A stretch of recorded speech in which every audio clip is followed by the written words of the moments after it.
Tila nawalan nga ng pag-asa ang ilang kaanak ng mga biktima ng nawawalang sabungero. Ito nga ay matapos mapabalita ngayong araw na di umano'y tumakas o lumabas na ng bansa ang umano'y mga utak sa pagkawala ng mga sabungero noong 2022 na sina Atong Ang at Gretchen Barreto.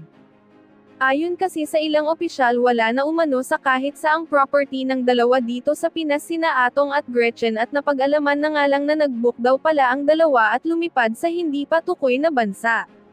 Ngayon nga daw ay tila nangangamba ang mga kaanak ng mga nawawalang sabungero dahil baka daw hindi na mabigyan ng hustisya ang pagkawala ng mga ito.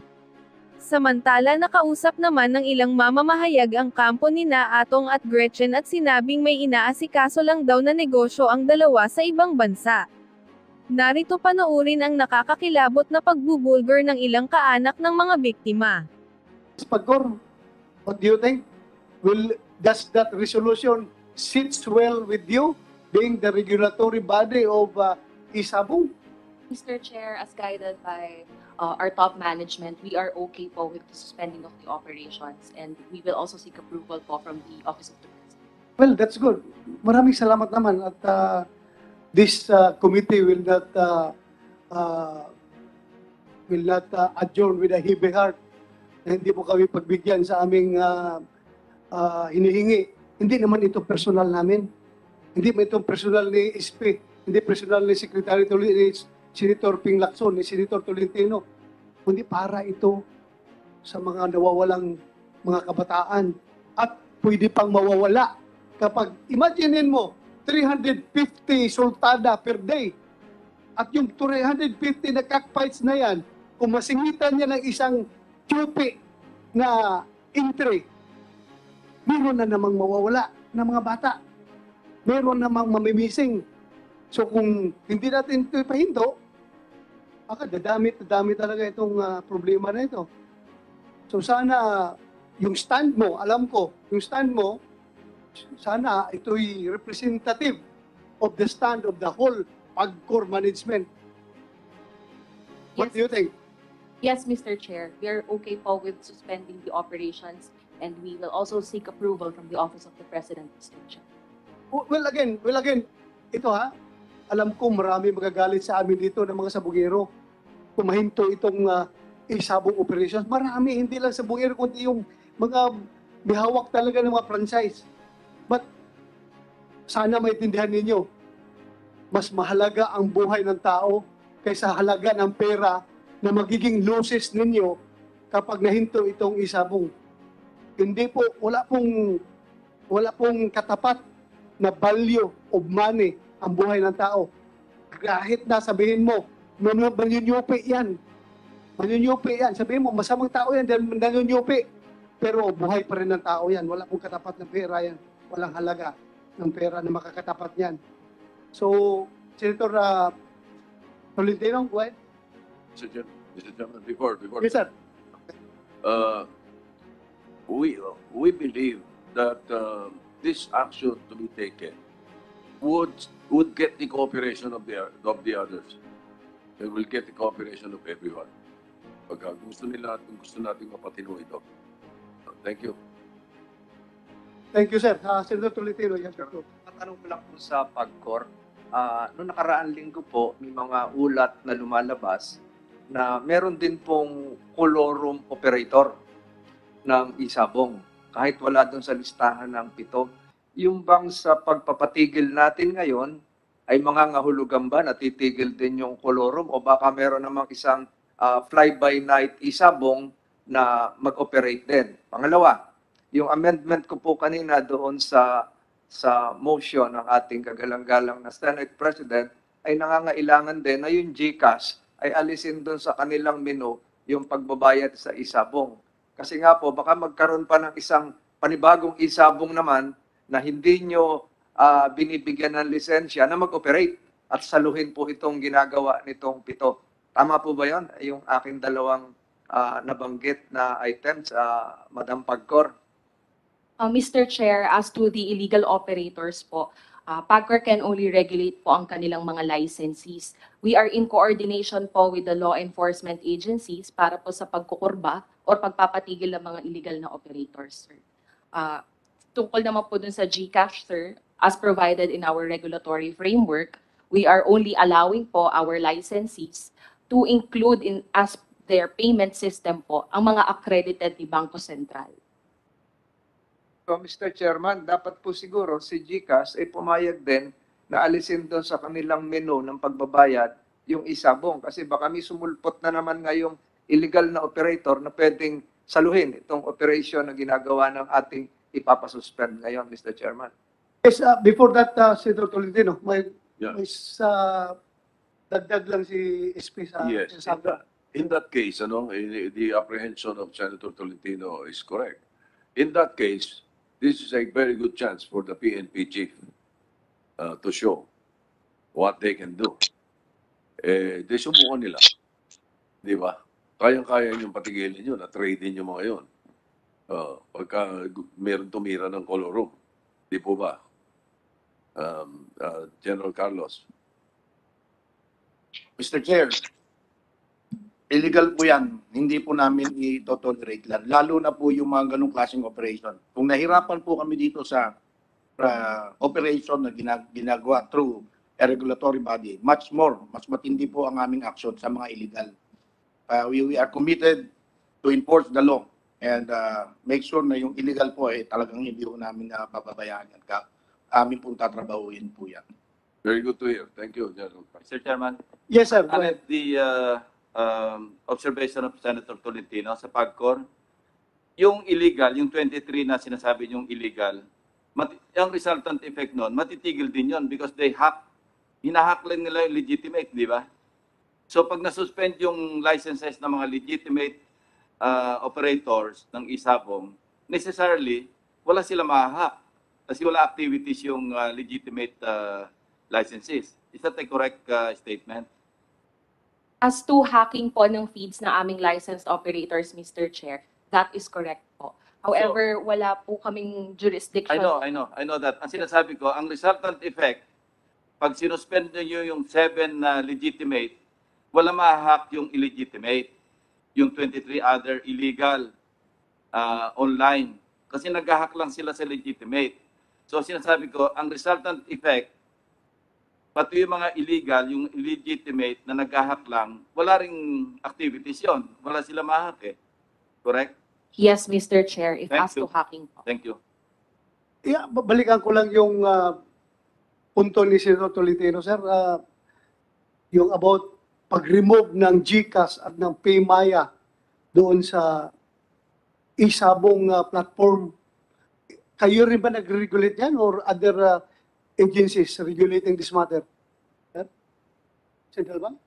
Yes po, Mr. Chair, sa aming regulatory framework po, we only include is yung payment system po na gagamitin nila is accredited by Bangko Sentral, sir, by the central bank po, Mr. Chair. So yun nga, yung gusto ni Senator Tolentino na matanggal doon sa kwan para hindi na sila makapag-bet talaga. Paano ba yun? Sinong mag-a-act niyan?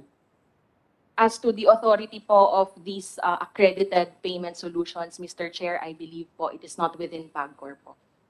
Nasa pag-call. So, Central Bank. Okay, maraming salamat ha. Thank you. Pag-call, please bear with us. Ikaw talagang babalikan namin.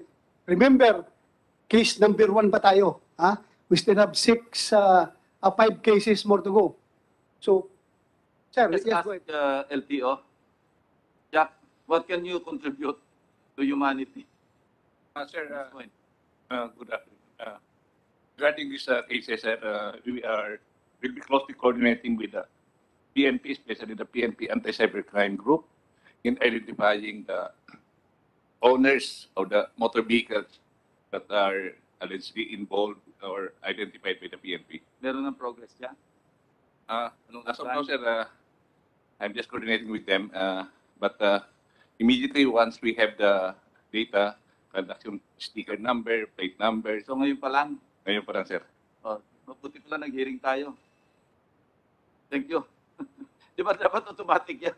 Galing ka rin naman sa PNP.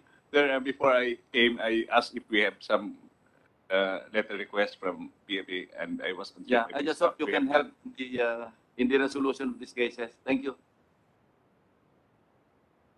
Mr. Chairman, Yes, sir, go ahead, sir. just a few questions if you're done with the resource persons or the statements. May we ask the investigating agencies, what are the motives that you see or have you seen that prompted the disappearances?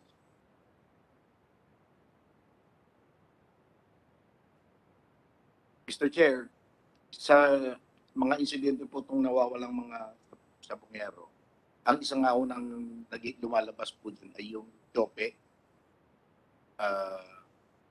Kasi hindi na tama yung palaro dahil meron pong itong tinatawag nilang Jope. So ito ang isang posible dahilan kung bakit po nagaganap po ito. So kaya po yung aming pong pag-iimbestiga ay tuloy-tuloy. Kaya po kami nagkaroon po ng, through the CIDG, actually sir, immediately directed po the CIDG. Pero hindi po namin tinigil yung pong individual na pag-iimbestiga at the local level. Kung nangyari po yan sa Laguna o nangyari sa Manila, tuloy-tuloy din po yung local effort. But the CIDG now is looking at yung kabuuan sa investigasyon. So yun po isa naming nakikita po dyan, yun nga po tinatawag yung job. And the efforts really can be explained by, can be divulged by Bert Pero of the CID. All right. Sir, excuse me, sir. Before you proceed, sir, yung mga may pagkain na sa harapan ninyo, please, kumain na kayo. Dahil mag-alauna na, working lunch. Please, kain na lang kayo. Huwag kayo mahiya. Kain lang. Please. All right. Go ahead, sir. Go ahead. Thank you, Mr. Chairman. Dito po sa mga, operators or cockpit owners, whoever may answer. Ito pang game fixing or chope, talagang it's happening in the cockpits. Any one of you can answer? Mr. Morales, Attorney Santos, Attorney Regino, Attorney Romel. Go ahead, Attorney Santos. Yes, Mr. Chairman. Not particularly in our operation, but it does happen in any cockfight term chope or the chope arrangement. It happens in any cockfight, Mr. Chairman. How is it being done? When one cock or fighting cock is put in a deliberate disadvantage to ensure that the other cock will win. So, for example, Mr. Chairman, kung ako po yung owner ng manok, sasadyain ko pong matalo yung sarili kong manok when in fact, may mga bettors ako or other friends na tataya sa kabilang manok para to ensure na manalo po sila. Yun po yung chope. Okay. Paano yung ano yung mga paraan? I'm sure interesado yung mga nakikinig sa atin. Ano mga pamaraan para matalo o magpatalo o magpa-chope? To my knowledge, Mr. Chairman, yung iba pa pinipilayin yung manok deliberately. So, pag naglaban po yun, parang hindi pa mahalata. Pero pag naglaban, yun na talaga yung kasi pilay na po yung manok, di na po makakapalo. Yung iba naman po, parang ang alam ko, parang pinupurga sa gabi para pagdating sa actual fight po, mahina na siya. So, di na rin po siya lalaban. And ang alam ko, there are other means po being employed by, I should say, parang syndicate na rin po to na yun na po yung ginagawa nila para to ensure a winning. Has this disappearances happened in the past? O ngayon lang yan naging matingkad dahil sa isabong? Ano bang alam ninyo ng mga pangyayari? Mr. Chairman, I do not know with respect to other cockpit operations or sabong operations kung may ganitong po mga incidents.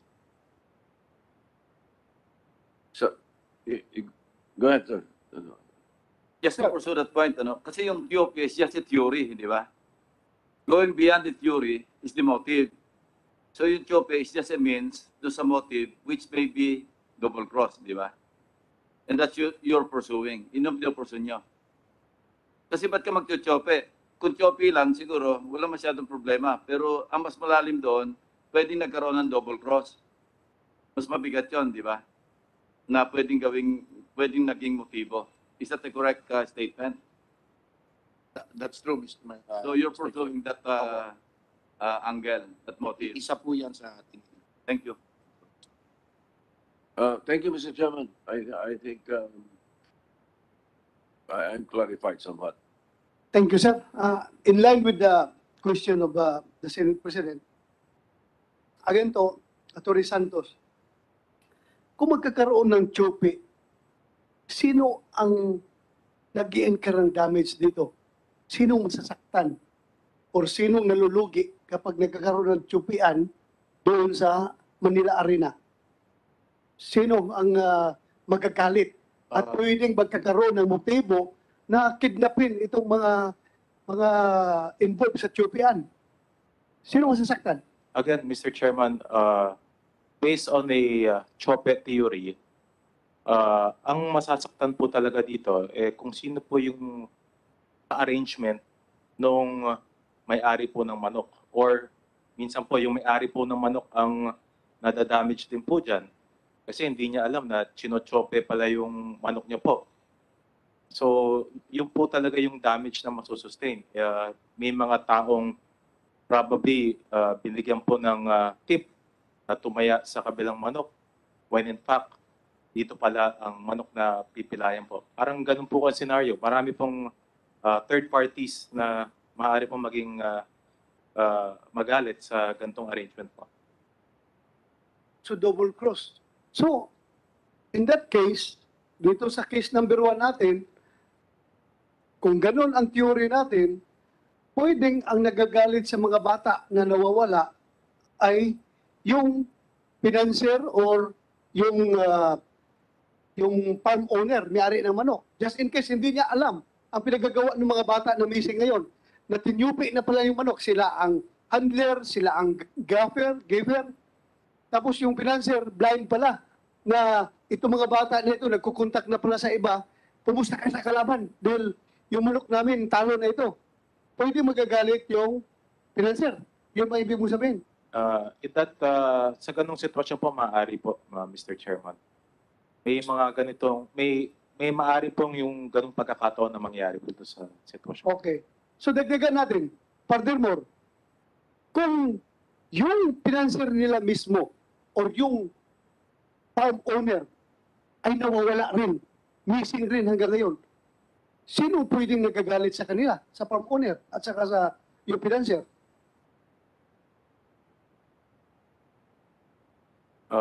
I'm sure it goes higher and higher.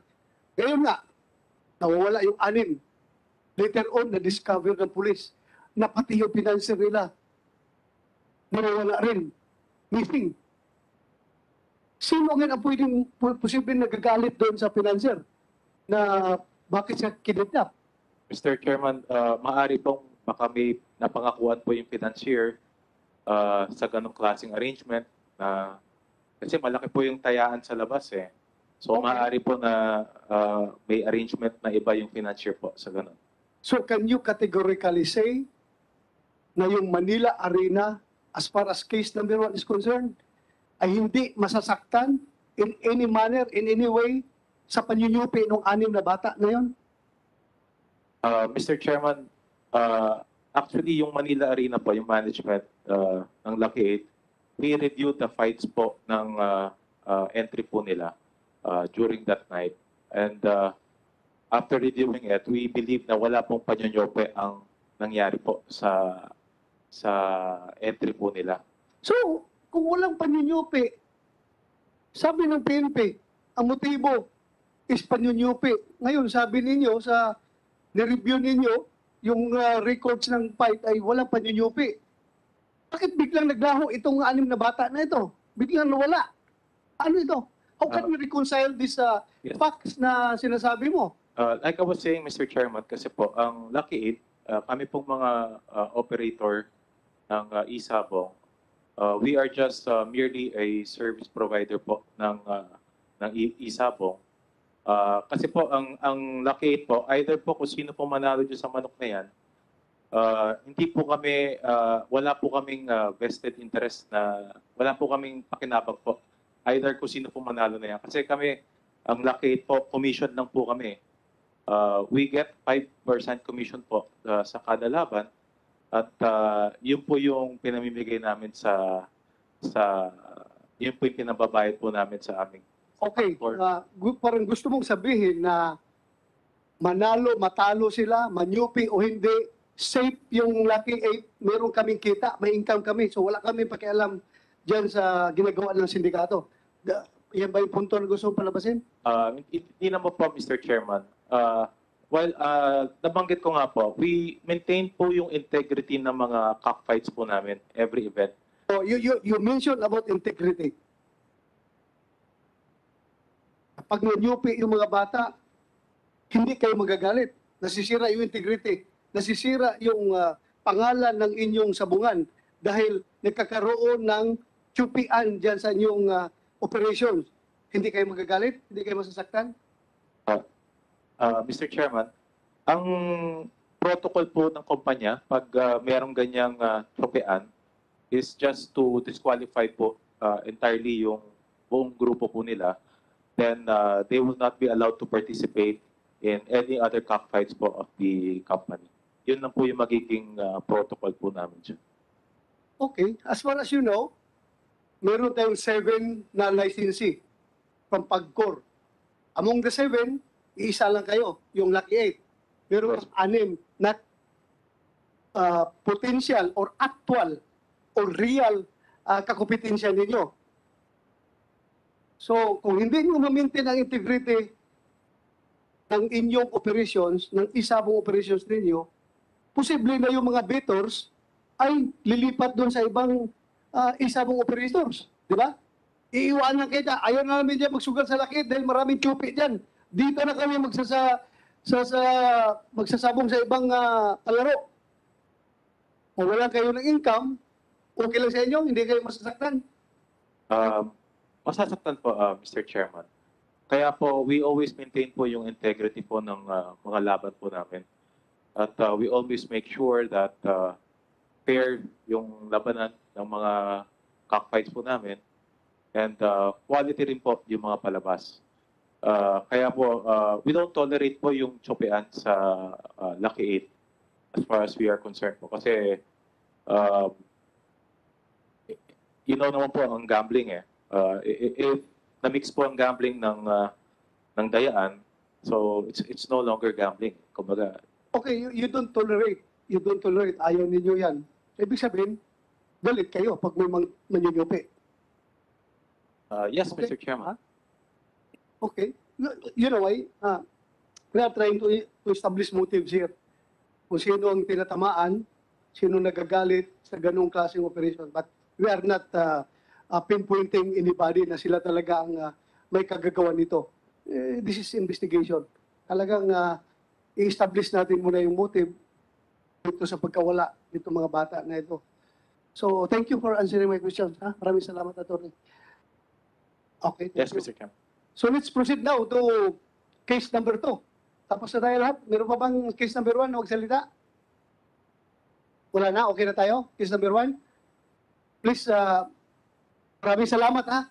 Maraming salamat sa iyong pagdating at sana, again, patuloy niyo pagdasal ninyo na sana makauwi pa yung mga anak natin. Dasal pa rin tayo. Dasal pa. Dasal. Okay, suspend muna tayo. 1 minute suspension para mag-change crew muna from case 1 to case number 2. Yung operator natin dyan.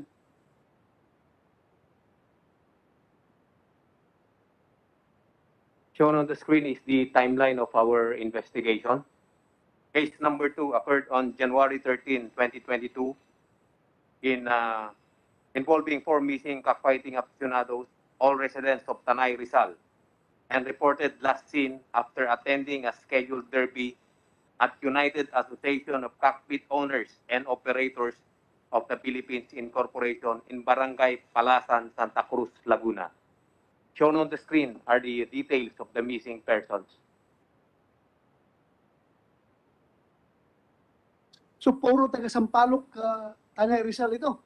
Kasama ito nung nawawala rin sa Manila. No, Your Honor.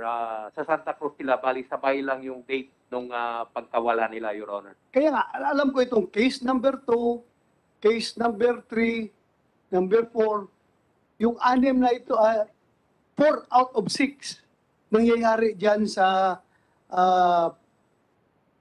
Santa Cruz, Laguna, sir. Santa Cruz, Laguna. Yes, sir. Eh, napaka. Anyway, anong estimation mo dito? Anong nauna? Ito or yung parang yung date 13, January 13. Sinong nauna? Itong case number 2 o case number 1?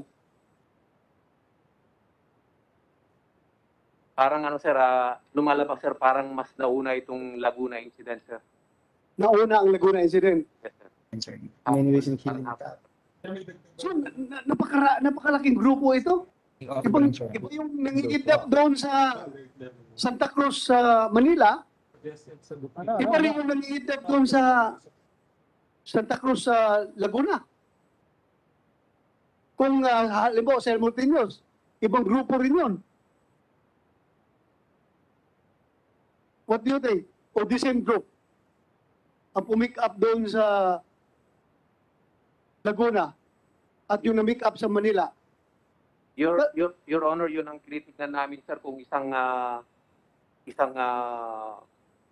grupo lang because based doon sa convoy, sir, may gray van na kasama galing moving out from Manila Arena. And it appears na parang gray van din, sir, yung if I'm not mistaken, sir, gray van din ata yung gamit ng Laguna. So gray din yung sa Laguna. Ito, gray rin itong sa Manila. Wala kang timeline? Hindi mo makuha yung oras? Most probably, kailan nangyari itong sa the same day. Yung sandali Show us the timeline. Investigation. Meron kayo? Sana ma-establish natin kung sinong nauna. Kasi kung sabay ito, imposible isang grupo lang gumawa nito. Dalawang grupo ito ang nangitap kung sabay.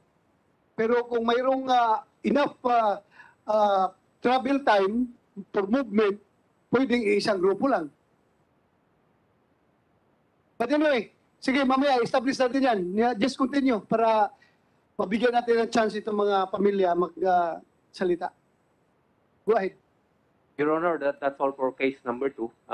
We have the updates of the investigation, but the minute details of it can be better explained by Laguna PFU, sir.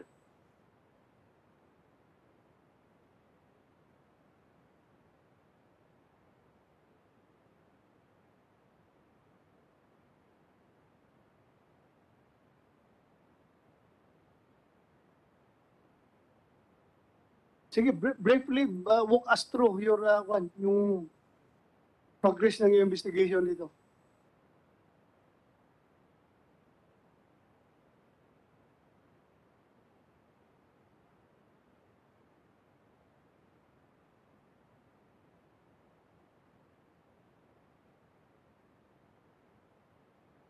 Good afternoon, Your Sir. I am Police Lieutenant Colonel Sobrepeña, Laguna, Provincial Officer of Laguna PFU, sir. Ano ka? Intel officer? Provincial Officer, sir, of CIDG. Sa IDG. Please, continue. Sir, can you Hi. Yes, sir. For the update, sir, we have person of interest, sir, under the name. Yung sinabi kanina, sir, na si Julius, sir. Julius Navillo Y. Nastor, sir. person of interest. Yes, sir. Yun, sir, yung sinasabi rin kanina, sir, na yung farm owner, sir. Kasi siya yung nag-hire, sir, sa mga nawawala, sir. Nagtatrabaho, sir, sa kanya. Then nag-hire, sir, sa kanya. Saan na siya ngayon? Nawawala na rin, sir. nawawala. Yes, sir. To include yung mga family niya, sir, pinuntahan namin. Wala na rin, sir, sa addresses. Wala sa addresses. Yes, sir. Ang nandun na lang, sir, is yung caretaker nila, sir. Immediately after the incident, sabi ng caretaker nila, sir, umalis na dun sa location ng bahay niya, sir. So may kwento. May tama ito, may tama. Bakit lumayas pati pamilya? Kasi kung missing lang ito, na halimbawa naging victim ito, I'm sure the family will cry for help. Ito ngayon, sumibat kasama ang pamilya, ibang usapan ito. Di ba? Yes, So sir. like these families, ito sila, nawala yung mga anak nila, andito sila nagreklamo. Yun namang case ni Abilio, Julius Abilio, nawawala siya ngayon, pero pati pamilya niya nawawala. Hindi humihingi ng tulong sa pulisya. Hanapin ang nawawalang Abilio. Wala, sir. Wala. Kasi immediately after the report, sir, na nawawala na, sir, sila. Nawawala sila kasama ang pamilya. Ha? Yes, sir, to include this family. This is something na you have to look into. Yes, sir. Baka malaki ang kwan nito. Sige. You recognize General Pero. Your Honor, sir, as mentioned by Mr. Inonog kaganina, sir, he mentioned that particular person na allegedly yung may 200 million na allegedly na yun ang parang kinita. Pero hindi pa natin ma-prove because we are still getting the banks and other financial institution records, sir. So, in that case, pwede natin ma-theorize na yung disappearance ni Habine, ang pangalan? Abilio. Julius. Pwede natin ma-theorize na yung disappearance ni Abilio is a sign of plight or a sign of biktima siya na nagtatago, na biktima rin siya ng abduction. Two ways, sir. So, either way. Either way na siya ay victim or siya nagtatago because guilty siya sa something na but we need to prove further kung talagang siya ay siyang may ano yung dahilan kung bakit siya nagtatago. So meaning, expecting siya, kung flight yung ginagawa niya, he was expecting na malaking risk back ito. Kaya pati pamilya niya, sinipti niya, sumibat sila lahat. Okay, sige. Medyo lumilinaw. Please continue. Sir, that's all for the updates, sir. And to include the, we already issued representation, sir, for the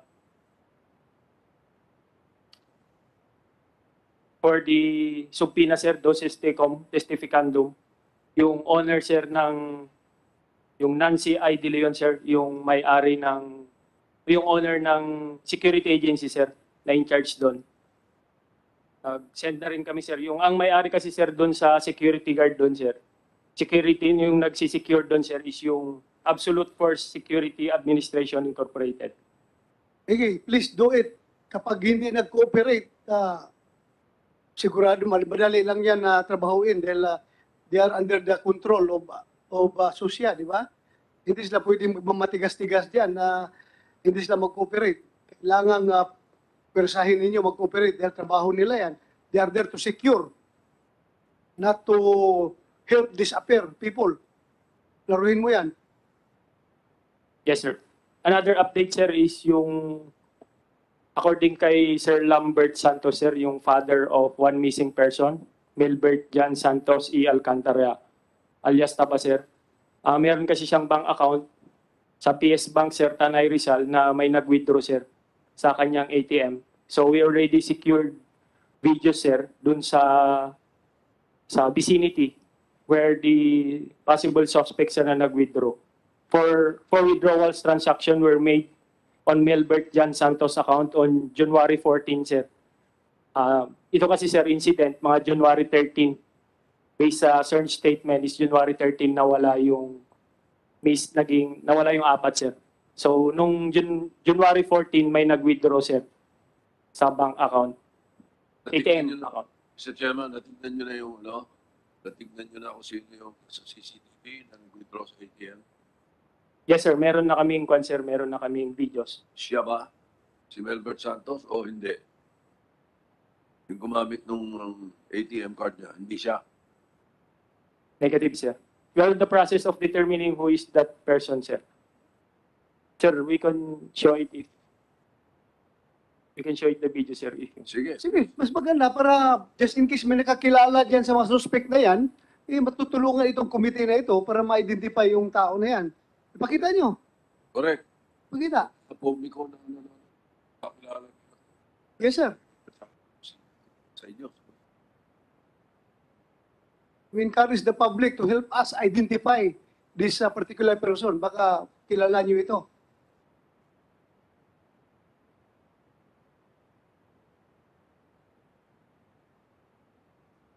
Yan na yun, yan. yes sir. Yan. Tingnan mo yung dala niya ng bag. Nasa harapan. Very familiar. Sino mahilig magdala ng baril na nakalagay diyan sa bag na yan na nandiyan sa harapan? Sling bag na yan. Tingnan mo tayo niya.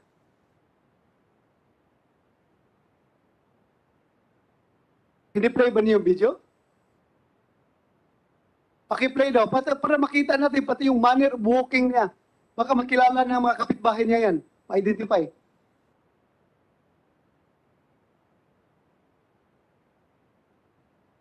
Incidentally, magkano withdraw? For withdrawal sir transaction that day, 10,000. First withdrawal sir 10,000, second withdrawal 10,000, third 9,000 and 900 pesos sir. So 29,900 po sir. All in one sitting. Yes sir, on Isang balot. BDO ATM at Lipa City sir. So we are- definitely kasama niya si Melbert at kinuha niya kay Melbert yung PIN. Yung PIN niya. Ano? Yes sir. We already requested sir yung sa BDO ATM account. Kasi may sa ATM sir merong CCTV doon sir. Baka mas maibigay nila sir sa amin. Para mas malino namin makita Yeah, yung... you have asked to pay na. Yes sir. We're already... Sandali lang. Sinong Padre, ikaw, Pablo ni Melbert? Ano pong trabaho niya, sir?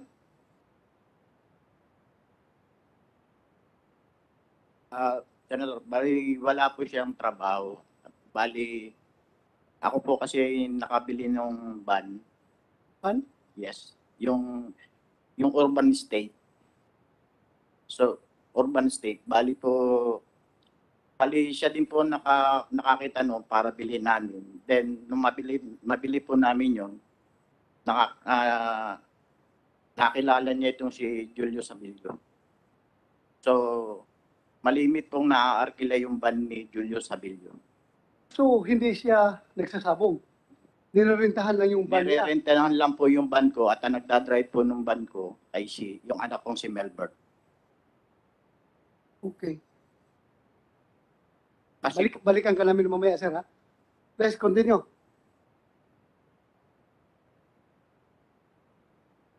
Requested for the subpoena sir dito sir sa PAGCOR under Ma'am Dayan Erica Jogno sir.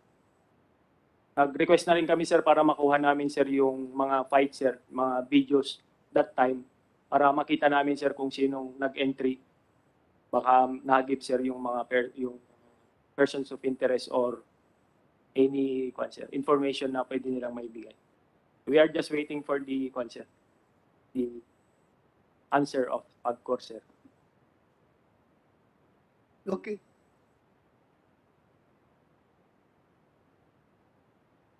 Mr. Chair, may I have the copy po of the letter. The letter that we recently received lang po is a query on the registration of our operator, to which we're trying to coordinate with CID po. We appreciate receiving the copy of the letter. Mr. Chair, thank you. Sige, gawin mo ngayon. Kung may papel ka dyan, bigyan mo siya mamaya kagad, ha? We have a copy, Action na sir. nila. Yeah, baka copy sir. Sige. That's all for the... Mr. Chairman, paano silang kinuha? Paano itong apat kinuha? Sir, based sa CCTV, sir, madaling araw, sir, ng 13, sir, ng 13, sir. Yun sa CCTV sa barangay, sir. Ano, paano ba? Hindi naman, sir, nakita, sir, pero yung sasakyan kasi na sinakyan nila, yung urban, then another pickup, sir, na nauna, nag-convoy sila, sir.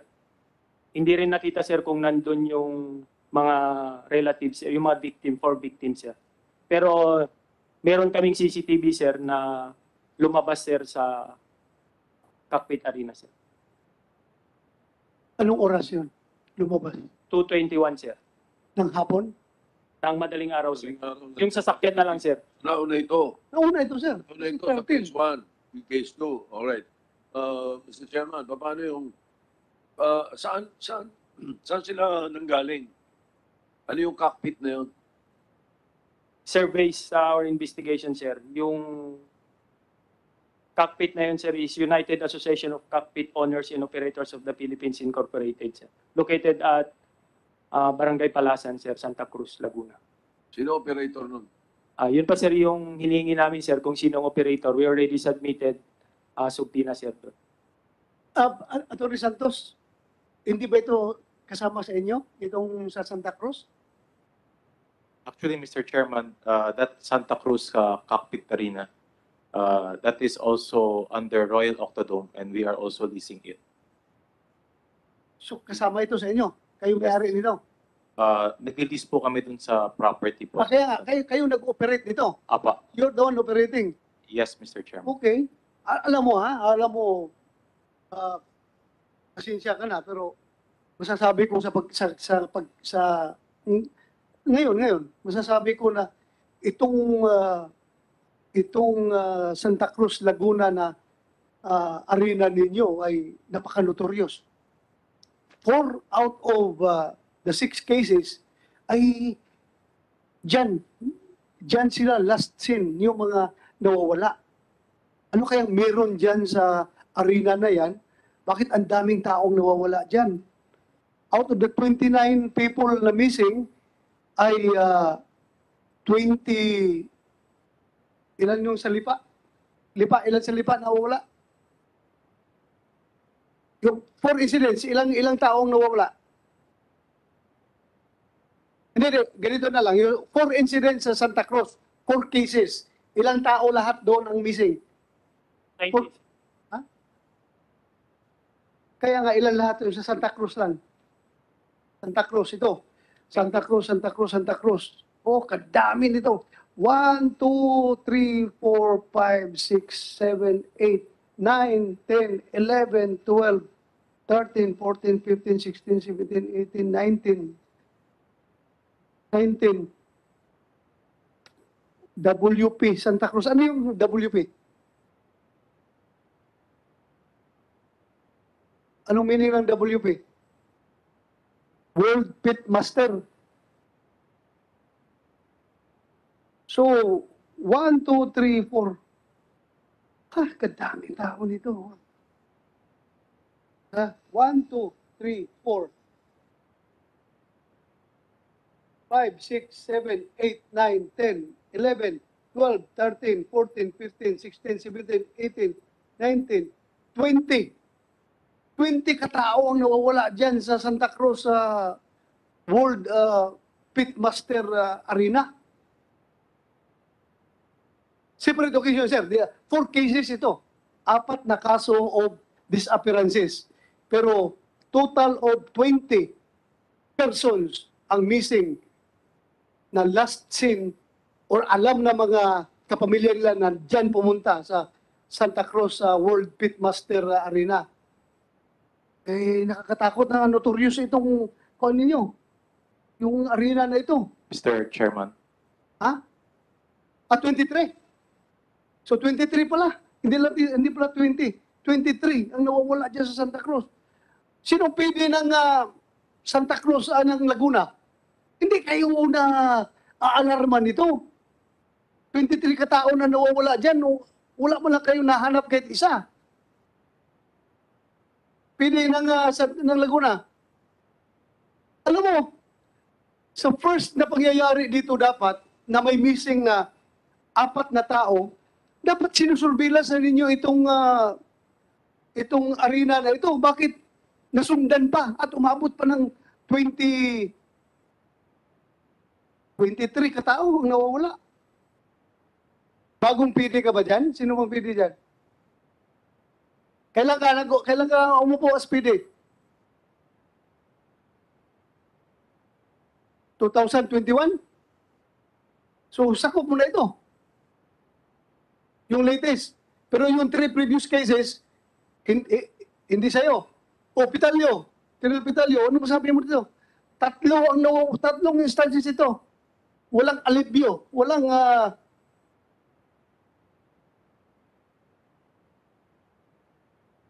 Mr. Chair. Dapat after one incident, minumonitor na ninyo. Sir. Hindi na ito nasusundan. Bert, go ahead. Actually, sir, the reason behind why we were able to discover is because of the January incident. Ito, sir, parang blinater lang, pero hindi talaga na follow up. Kaya sa tingin ko, sir, hindi talaga missing person lang yung una niyang platter. So maybe our former PD could explain further. Please enlighten us, Colonel Pitalyo.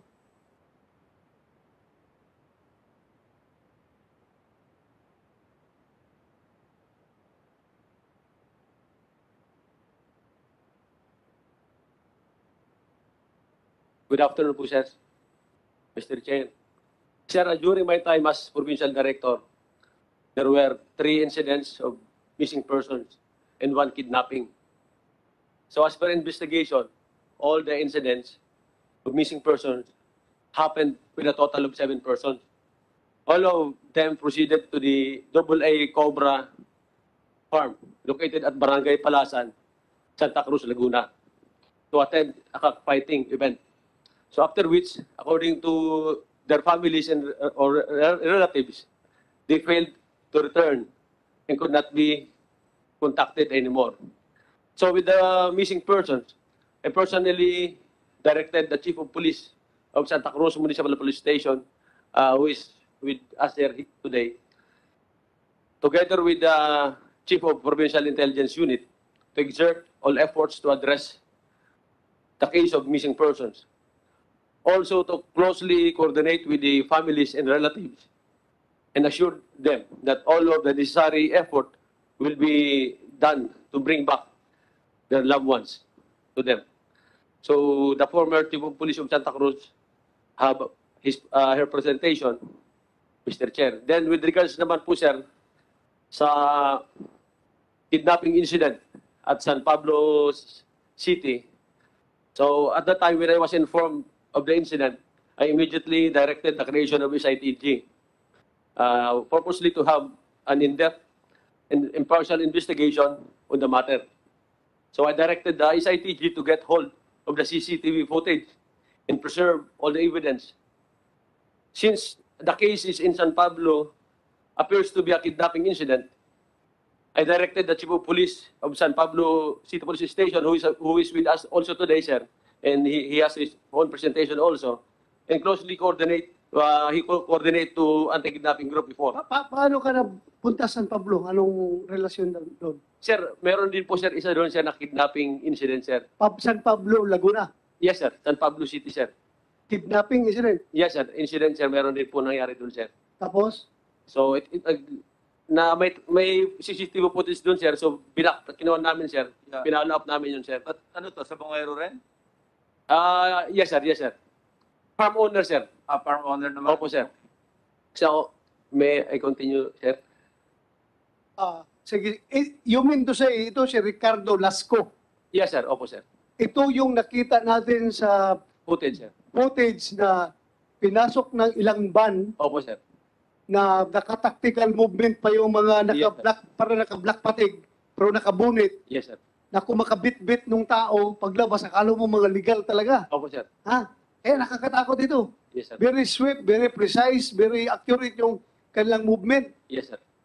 Nakakaduda ba? Nakakaduda. Napakilala po sir sila, sir, na NBI according to the investigation, sir. Kung ako mag-kidnap ng tao, bakit ako magpakilala ng NBI ako? That's why, sir. Yes, sir. Yes, sir. Oo. That is to mislead. That is to mislead after the fact. Diba? Yes, After the fact investigation. yes, sir. I-mislead na yan. Sa NBI kami. Kaya ang maghahanap na asawa, pupunta sa NBI. Yes, sir. Yun pala, wala. Yes, sir. Sige, continue. Yes, sir. So that's why, sir, because of that incident, we coordinated, sir, with the anti-kidnapping group. So in the same manner, sir, I ordered the SITG to ask the technical assistance for the preservation enhancement of CCTV footage. So with the incident, investigation conducted, sir, by San Pablo Chief of Police, a case of kidnapping was filed in the city of prosecutor's office of San Pablo. So the Chief of Police, sir, has his own presentation, sir. May dala po siya. So in the meantime, sir, I directed the Chief of Police of San Pablo in the SITG to continue the conduct of investigation to bring all the perpetrators to justice, sir. That's all po, sir, Mr. Chair, sir. Tanong, wala rin CCTV footage ng Santa Cruz na Cockpit Arena? Wala rin? Try to find out, sir. I will try to find out, sir. Hindi sir, ito na, ang sasagot niyan si IDG, field officer. Your Honor, wala kaming nakuha na CCTV footage because yung incidente, sir, is yung previously, sir, matagal na. Tapos yung pumunta yung mga investigators natin, parang sinabi nila, sir, na wala silang CCTV, sir. Hindi, iba yan. Iba yan yung, apart from the case ni, yung sinasabi ngayon ni Colonel Pitalio, yung case number 2 natin, ang tinatanong ni Sir Ping, kung naghingi ba kayo ng CCTV footages doon sa Santa Cruz, ha? Sa Santa Cruz. Yes, sir. Actually, sir, sa loob, sir, ng Cockpit Arena, sir. Actually, punta ko dun, sir, personally, sir. Pero sabi nila, sir, sabi ng guard doon is sira daw, sir, yung CCTV. That's why we submitted subpoena, sir. Sinubpoena namin, sir, yung... Sira? Sabi? Sira daw, sir. Sira? Yes, sir. Kaya patuloy ang kidnapping doon dahil sira yung kanilang CCTV. Napakalaki ang kita nito, ha. This is a multi-billion industry. Tapos, simpleng CCTV, sira na CCTV, hindi mapapalitan. At nagkakaroon pa ng 4 cases of missing persons dyan sa lugar na yan. Hindi ko alam, yung kalbo ko, baka masusugat na ito sa kakakamot ko pag ganun ang rason nila. Mr. Chairman, how many days apart ba yung 4 cases? How many days apart of each other? Yung 4 cases. Dahil 4 cases ang involved yung Santa Cruz, eh. So all those times, sira yung CCTV. Tapos Manila Arena, ganun din, wala pa rin CCTV.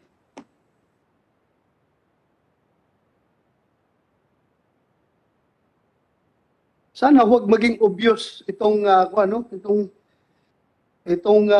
nangyayari na ito dahil palagi na lang walang CCTV. Napakalaking kita nitong negosyo na ito. CCTV lang, hindi maayos-ayos. Mr. Attorney Santos, sa inyo man kaya ito? Bakit ngayon pabiyaan yung sira yung CCTV nyo? Ikaw man kayang presidente ng Lucky 8. Paano naging pinabayaan yung sira yung CCTV ninyo? Actually, hindi po sira yung CCTV po sa Santa Cruz po. Wala po talagang CCTV doon sa pagkakalam po natin.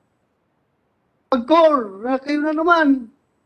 Sus, yung buhay ito. Mr. Chair, again po, yung sa licensing po ng Cockpit Arena po, it is with the LGU's jurisdiction, Mr. Chair, to license the Cockpit Arenas po. Teka muna, Mr. Chairman, with your indulgence. Di ba bago kayo magbigyan ng license, kumpleto dapat yung requirements na meron silang permit from the local government unit. Yes, Mr. Chair. Hindi nyo man lang chinek kung ano yung violation, but paano sila nabigyan ng permit ng local government unit concerned? Mr. Chair, they were able po to provide the appropriate permits po and From resolutions LGU? from the LGU, Mr. Chair. So ang assumption nyo, nag-comply sila. We presumed regularity with the submitted documents, Mr. Chair. Comsec, next hearing, You invite the mayor of Santa Cruz, Laguna. Sila man nagpipirma ng, at pati mayor ng Manila. Kasi sila man kaya nag-issue ng, kuwan dito, permit. Sabihin namin sa kanila, nasabi ng PAGCOR, kayo daw ang nag-issue ng permit. Am I correct? PAGCOR? Yes, Mr. Chair. Okay. Comsec, invite them. Yung mayor ng Manila, mayor ng Santa Cruz. Kasi yung dalawang, at saka yung mayor ng Lipa. Kung Lipa case. Mag-jump muna tayo doon. Sino may hawak ng Lipa case? Case number... Case number 3, sir. number 3. Mr. Chairman, I think to avoid finger pointing, huwag na yung mga mayor imbitahan, yung BPLO. Yung Business Permits and License Office nila. Yun, sasabihin ng mayor sa atin dito, tataldal dito, tapos ituturo yung BPLO. Ito yung BPLO na imbitahin natin, may mga mayor. Ano yung Kaya mo na silang managot sa mga constituent nila, hindi na rito sa atin.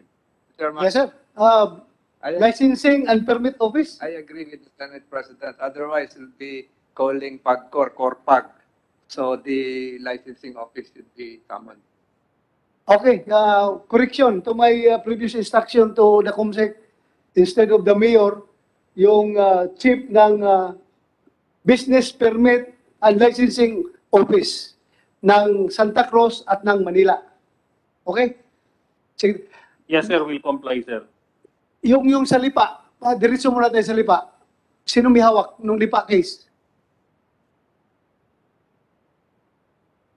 Tanungin muna kita, ha? Naghanap rin kayo ng CCTV doon sa Lipa? Ano, meron? Wala. Negative na naman. Sino may-ari nung Lipa na arena?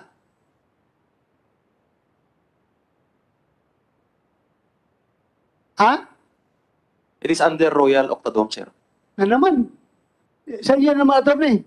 O bakit, ano yan? Bakit wala na namang CCTV doon? Just to clarify, Mr. Chairman, with respect to the Manila Arena, kasi kakastart lang din po ng operations namin dyan since nag-open up na po yung, nag-lower na po ng IATF levels, no? So, kaya ngayon pa lang po talaga i-installan ng CCTV po yung Manila Arena. With respect po sa others location po namin, kasi wala naman po talagang ganyang incident po na nangyayari sa amin. So, hindi po talaga dinim ng management to install CCTV there. But since ngayon lang po nagkaroon ng mga ganitong complaint, ngayon lang po kami na-apprise ng mga ganitong complaint po, as we speak, Mr. Chairman, the management is coordinating for the installment of the CCTV. Alam mo, attorney, ako yung nagtataka.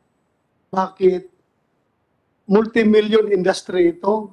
Yan yung pinakasit, yan yung source ng income ninyo. Yung arena na yan.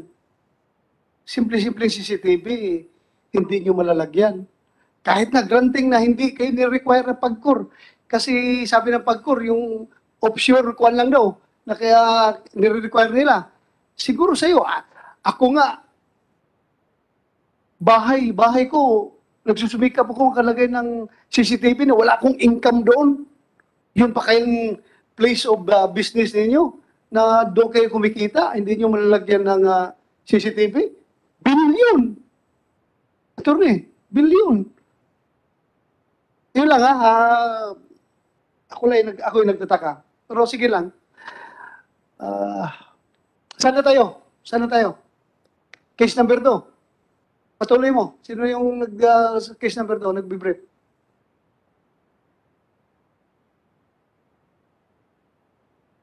Sir, lastly, sir, also we requested, sir, sa SLEC, sir. Kasi yung sasakyan, sir, from the Cockpit Arena, sir, papunta ng Manila. So, nag-request na rin kami, sir, ng subpoena, sir, sa SLEC.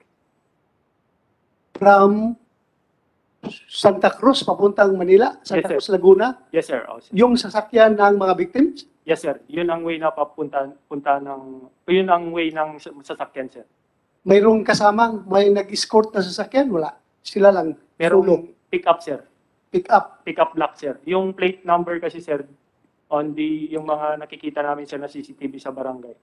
Hindi nakikita, sir, yung hindi clear yung plate number, sir. Isa lang ang nag-escort. Yes, sir. Isa lang. Pick up. Pickup or block. Sige, continue. It's all for the update of the case number 2, sir. Okay. Salamat. Thank you, sir. So wala naman akong in-expect sa iyo, attorney, na itatanong dahil sinagot mo naman yung kanina, yung about CCTV. Diretso na tayo dito sa mga pamilya. Sino mauna, sir? Ikaw? Okay, sige, please. The father of Milbert Jan Santos. You have the floor, sir. Good afternoon po, sir. Ako po yung father ni Melbert Jan Santos at ako din po yung may-ari ng van na hinahire ni Julius Abilio. Nung pong ano kasi yan, nung January 12, nagsabi nga po na sabi sa akin pa baka matuloy ako ng Santa Cruz. Ngayon, ang sabi ng ano ko ay ipa-change na daw namin yung van baka nga matuloy. So ayun, pinayagan ko. But yun po ako po kasi nasa trabaho ako kaya pinupunta-puntahan na lang po ako doon. At pagka ganun pong hindi ko nakita yung van doon, alam ko pong na umalis na po siya. Natuloy po yung renta. Kasi malimit po kasi na narerentahan ni Julius Abilio yung van. Kaya yun po. Then, nung umaga na po ng January 14 around mga 7 a.m. may nagpunta doon sa farm na ang sabi po, tay baka yung sinataba po, may nakapagsabi lang po na nahuhold po sa Santa Cruz ay pakipuntahan po para po maagapan. Kasi siya din po kasi yung nagsabi po sa akin ay yun po ay naging tauhan ni Julius Abilio. Pakiulit mo, yung nakita mo. Yung pong nagsama sa amin doon sa Santa Cruz doon sa Sabungan. Oh. Yung po nagsamang tao na yun para malocate namin yung Sabungan. Yung po ay naging tauhan din ni Julius Abilio. Kaya namin na-locate yung Sabungan. Then nung dumating na po kami doon sa Sabungan, sa Santa Cruz, ayun, nakausap naman po namin yung gwardiya. Ang kasama ko po noon ay yung kapatid po ni Fernandine. Ayun. Nung makarating naman po kami doon, na-entertain naman kami nung guard. At ang sabi nga nung kasama, yung sumama sa amin na magtatanong lang po kasi may nakapagsabi po na may nahuhold po mga tao diyan. Sabi naman po ng guardia, wala naman daw nahuhold po. Tapos natanong po kung ang nasabi, ano pong entry. Ay yung pong kasama kong kapatid ni Fernandine, nasagot po niya yung kung anong entry. So, sinagot naman po na yung J&J Brothers Laguna, yung entry. Kasi sabi po ng guardia na lahat po raw na pumapasok doon at lumalabas, may gate pass. So, tiningnan po doon sa gate pass, binuklat po ng binuklat hanggang sa nakita nga po na pumasok po yung 4 na tao. Kasama ang anak mo? Yes, sir. Okay. Naroon po yung 4 na mga pangalan na yon. Then, ang tanong nga po itong kapatid ni Fernandine, sino po ang pumeterma kalimitan diyan sa gate pass? Ang sabi po ng security, kahit sino diyan sa 4. Pero ang kalimitan, ang peperma diyan, yung driver. Ngayon, nagtanungan na po kami dalawa nung ang sabi, kung perma nga, Hindi daw po perma ng kapatid niya. Sabi ko, hindi din perma ng anak ko yan. So, yun lang po ang nakuha naming information doon. Then, napuna nga po yung CCTV. Ang sabi nga po, sabi ko may CCTV nga po ay ang sagot po sa kanya, props lang po daw yung CCTV. Pero meron po na CCTV pero hindi nga po gumagana. So, allocate na lang po namin na ang isa namin nilapitan, which is yung Barangay Palasan. Kasi ang sabi lang ng kasama ko, gusto lang namin makasigurado kung lumabas yung sasakyan. Then, yun po ang nakita namin doon sa Barangay Palasan, na lumabas nga po talaga yung sasakyan. Then, yun lang po. Yung after na noon, yun lang, nagpunta lang po kami sa police station para i-blatter na. Yun lang po ang Mr. Chairman, Yes, sir. Chairman, interesado lang po ako doon sa sinabi nyo na may nagpunta sa inyo noong umaga ng January 14 at sinasama kayo doon sa Buwan. Ano po? At sabi sa inyo ay para maagapan. Ganun na pagkakasabi sa inyo. So yung taong yun, alam niyo may nangyari. Yes. Kaya sinasabi niya, pumunta kayo para maagapan. Di ba? Apo. Kasi nga po naho-hold nga daw kasi yun nga po ang sabi kasi baka kung anong mangyari kaya So alam niya, nung taong kausap mo, alam niya kung sino yung kumuha. Kasi para sabihin niya sa'yo para maagapan, alam niya mayroong maaaring mangyari. hindi po Alam sir, niya kung sino umuha. hindi po sir ang bali ang pagkakalan po niya kasi doon po sa sabungan kasi naho-hold. Sa sabungan lang po. Sa Sabungan na huhol. Opo, sa sabungan po kasi mismo naho-hold. At sino ang nag-hold? Hindi mo tinanong? Bali yung sabungan na lang. Bali po yung sa sabungan na po. Mga namamahala na Sabungan, Opo. yun ang nag-hold. Yung taong nagsabi sa inyo, kumausap sa inyo, nabigay nyo na kila General Pero yung pangalan. General, nakuha niyo na yun. Naimbestigahan niyo na yun, another person of interest, dahil may alam siya. Most of their statement, Mr. Chair, was already taken, sir. So, alam ko, sir, na sa amin na yung mga detalye. Nasa inyo na yun, yung tao na yun. Nasa inyo. Okay, thank you. Bali siya lang po kasi nagsama sa akin para malocate namin yung pinakasabungan po. Okay, thank you, sir. Maraming salamat. Ang bandaw, nasaan?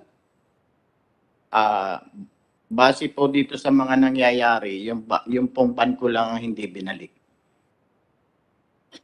Ano ibig sabihin? Nasa ano? Yung band, nasa ano? Nawawala? Yes. Yes. Okay.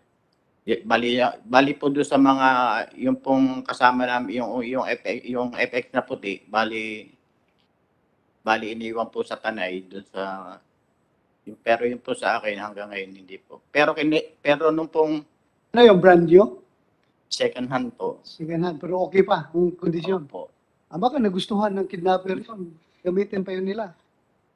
Yun nga po. Pero parang din po yung sa isa yung Hyundai na itim, parang hindi nababalik. Okay. So, next. Mr. Chairman. Yes, sir. Sir. Yes, go ahead.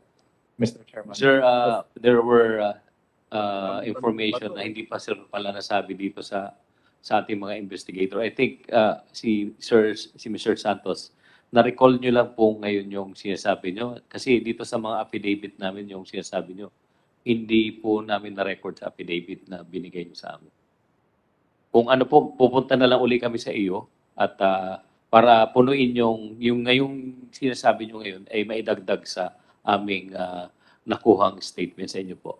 That's all, Mr. Chair. Yeah, Mr. Chair, thank you. Mr. Mr. Chair, Tolentino. Mr. Chair, for the information of General Pero, since this is a recorded public hearing, you can likewise secure a copy of the transcript.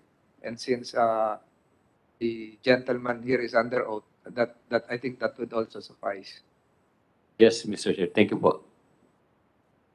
Okay, thank you. Mr. Chairman, just for clarification, Mr. Chairman. Yes, go ahead, Atty. Santos. Yes, with respect to your earlier query as to the lack of CCTVs in Santa Cruz and Lipa, I was just informed that in Lipa, it is still undergoing construction. Most of the facilities there are still undergoing constructions, including the buildings.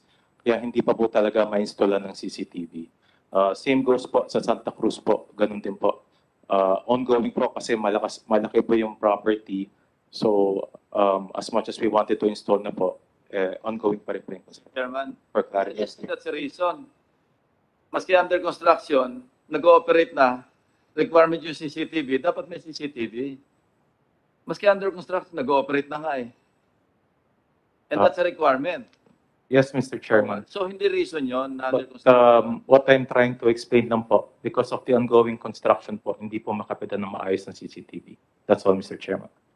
Whatever explanation you have, the fact remains that tatlong arena ninyo nag-ooperate na walang CCTV.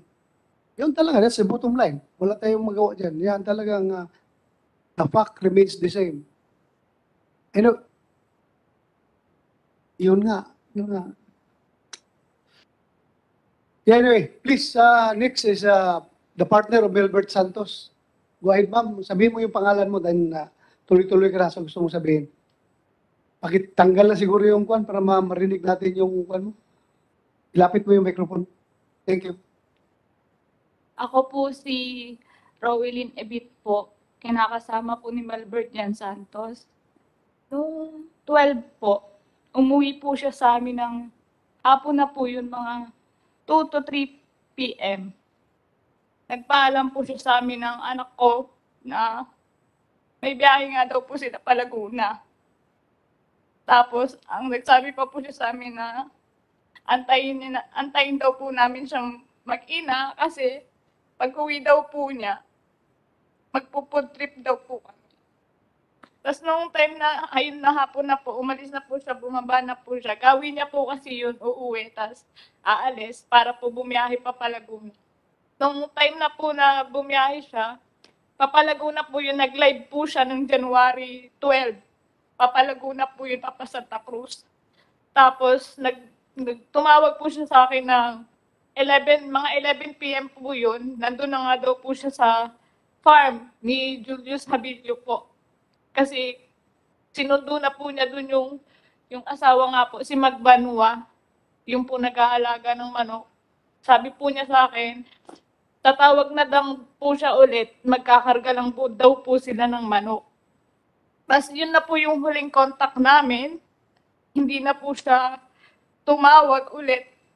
Hindi na rin po siya nagre-reply sa tawag namin. Hanggang sa nalaman ko po na, yun nga po sa kapatid po ng asawa ko na si kuya nga daw po niya, naho-hold sa sabungan. Excuse me ha, sa inyong dalawa, may nakakakilala ba kay Sabilio? Na-meet na ba niyo yung Sabilio na yun? Wala, hindi po namin na-meet po. Hindi pa niyo na-meet? Kayo po, kayo? Na-meet mo? Sino nakamit kaya Sabilio? Kayo ang tatlo. Pagkatapos ito, tanungin ko kayo kung anong tingin niyo kay Sabilio. Ha? Sige po, tuloy po, ma'am. Tapos po nung time na hindi na po namin siya makontak, kung kami-kanino na po kami lumapit para pumahanap siya. Kasi hindi na po siya umuwi sa amin. Hanggang sa nagpamilya na po kami. Kasi nababagalan po talaga kami gawa ng buhay po ng mga mahal namin sa buhay nakasalalay dito eh. Para po kasi kami nangangapa. Hindi namin alam kung saan namin siya hahanap. Tapos po yung number po nila, may times po na patay, may times po na magre-ring siya.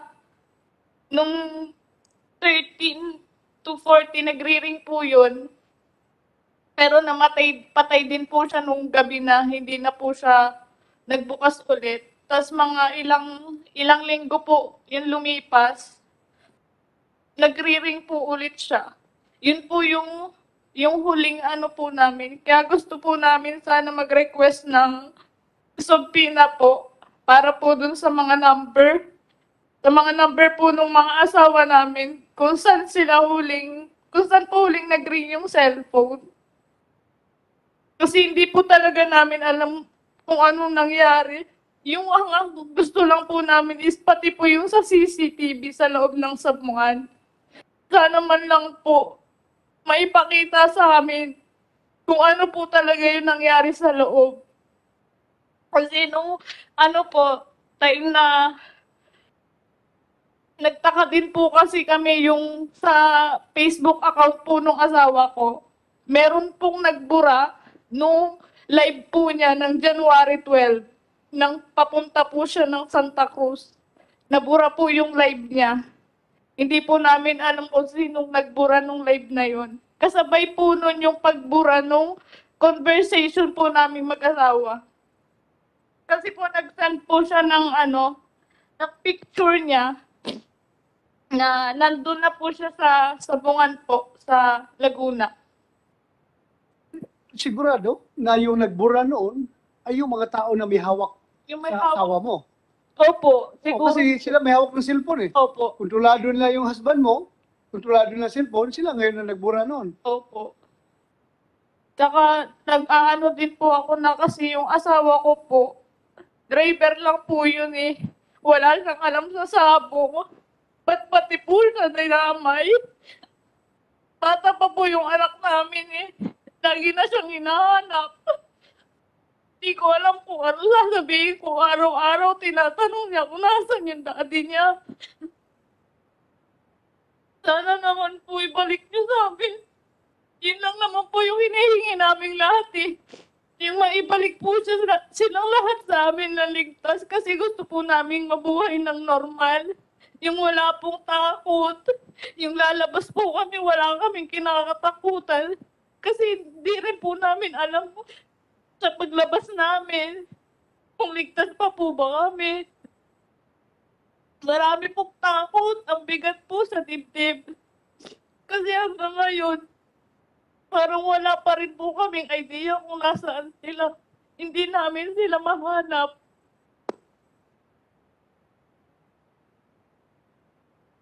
Sige, maraming salamat ha. Thank you very much. Ramdam namin yung paghihirap mo, but we just hope for the best. Sana buhay pa sila. At kung sila'y patay na, sana makita yung kanilang katawan. Next is the wife of Manny Magbanwa. Go ahead, ma'am. Ako si Geraldine Magbanwa, asawa po ni Manny Magbanwa. Nung gabi po na sinundo yung asawa ko sa farm, nila Ferdinand at saka nila Malbert. Siya po yung handler doon sa farm ni Julius Savilo. Bago lang po kami doon, 2 weeks, magto 2 weeks pa lang po kami doon sa farm.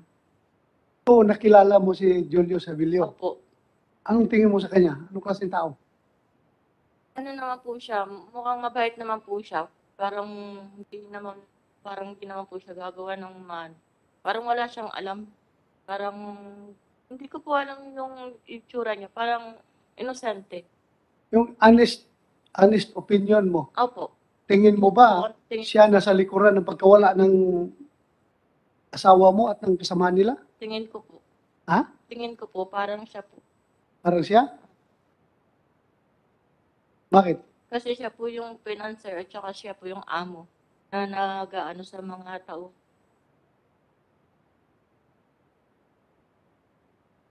Okay.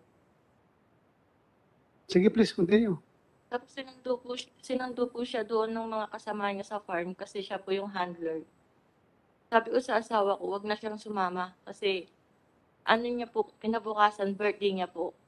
Kaya sabi ko, wag na siyang sasama kasi galing pa po sila sa sabungan doon sa Tarlac. Pagod po siya, tsaka puyat.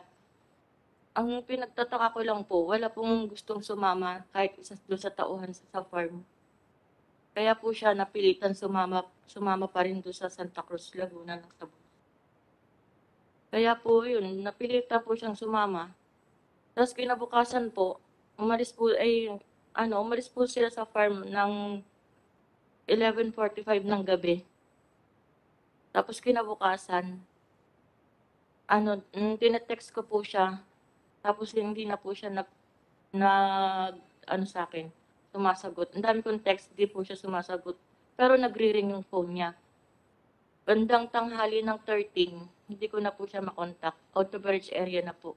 Sa pagkakaalam mo ba, kasama nila si Julio Sabilio doon sa Sabungan o hindi? Hindi kasama? Tapos sabi yung Marvin po yung nakakaalam, yung driver po niya.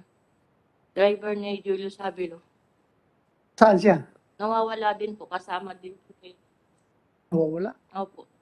Yun po yung nagpasok sa amin sa loob ng farm na yun. Anong pangalan? Marvin Flores. Marvin Flores, sa IDG. Record niyo, Marvin Flores. Hanapin niyo yan. Continue. Kasama ni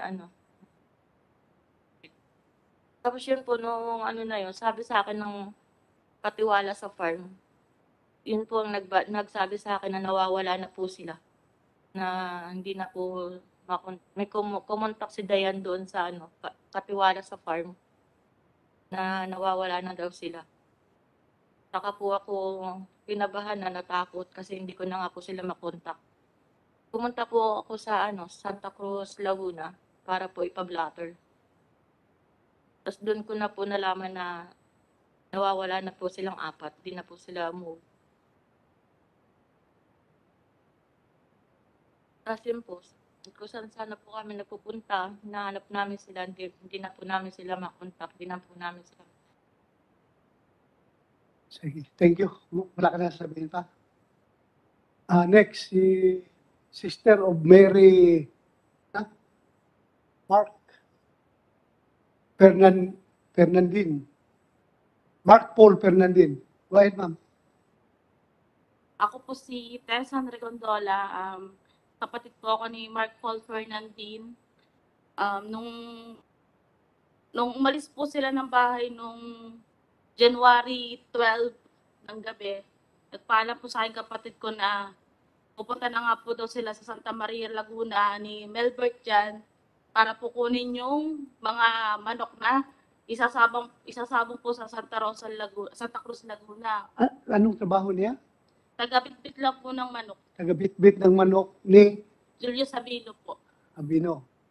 Tapos po noon, nag-message po ang kapatid ko sa akin ng 10 ng January 12. Ang sabi niya po sa akin ay JMJ Brothers Laguna. Yun po yung pangalan ng entry name po nila sa Santa Cruz. Tapos, ang sabi pa po niya sa akin, pangatlong laban po daw sila. WPC po daw yung sa Santa Cruz. Tapos, napanood ko pa po yung kapatid ko ng umaga doon, noong January 13 po, kasi fight po nila ng pangatlo nga po daw sila. Tapos, tumawag po sa akin yung kapatid ko ng 9:24 AM, nag-video call pa po kami. Siya po mismo tumawag sa akin. Ang sabi niya po sa akin, kung okay po daw yung laban ng manok. Sabi ko naman po, ang sagot ko naman po sa kanya, okay lang. Tapos, may nabanggit po sa akin din yung kapatid ko about po dun sa loob ng sabungan.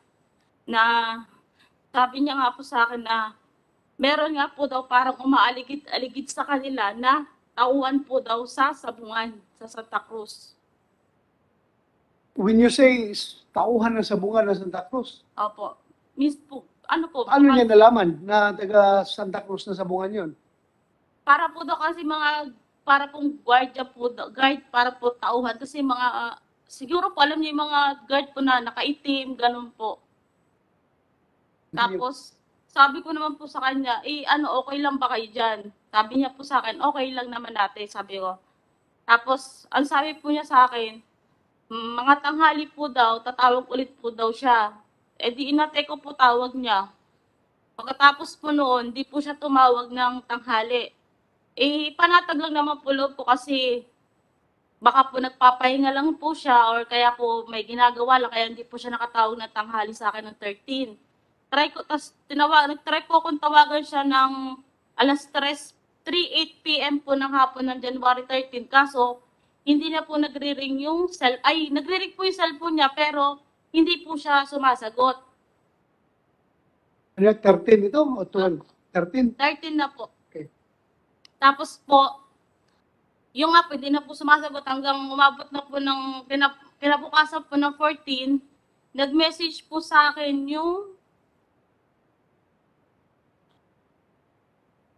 yung Hana Bonan po na kinakasama ni Marvin Flores. Yung driver? Sabi Okay, anong message niya?